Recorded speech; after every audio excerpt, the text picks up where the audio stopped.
May 29, 1914, Robert L. Mansfield is born in Deshler, Ohio. A hard working-class family, the Mansfields were known very well throughout the area. Bob's father, Perry, was the milkman in the community, establishing a good name for the Mansfields early on. Throughout his childhood, Bob worked many different jobs to help out the family, including helping his father on the milk route.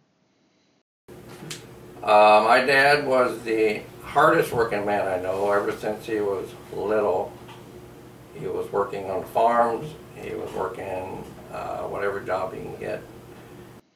On April 18, 1942, Bob would be called to serve his country in World War II.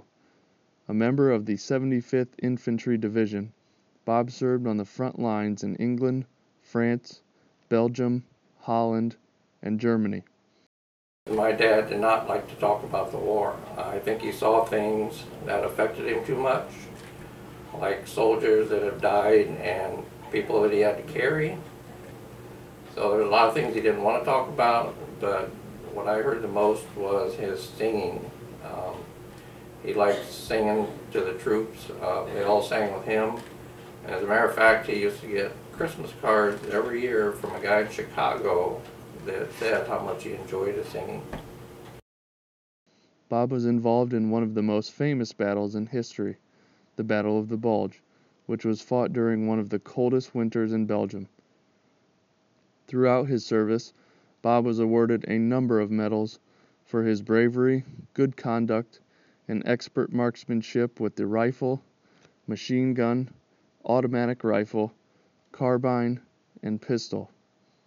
But there is one medal that is more unique, more prestigious than all the rest, the Bronze Star. The Bronze Star is awarded for outstanding acts of bravery, and it is the fourth highest combat award and the ninth highest award overall in the United States Armed Forces.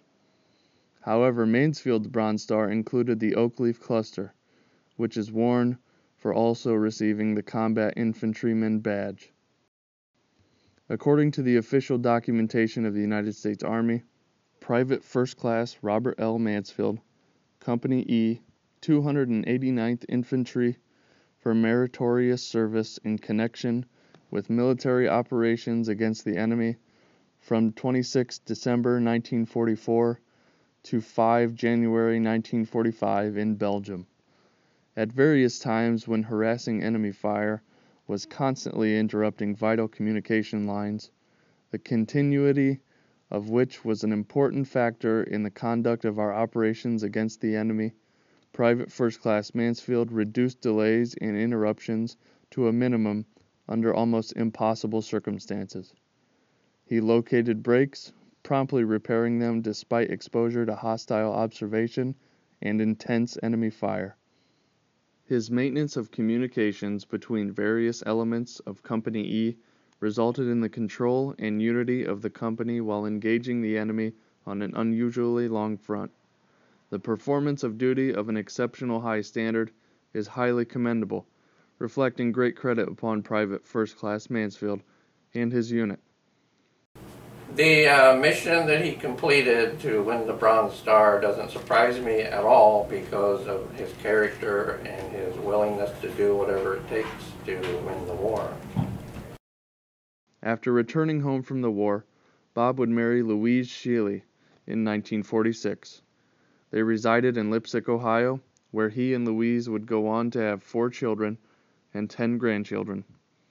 Bob followed in his father's footsteps by becoming the milkman, retiring in 1972 after 30 years of service to the community.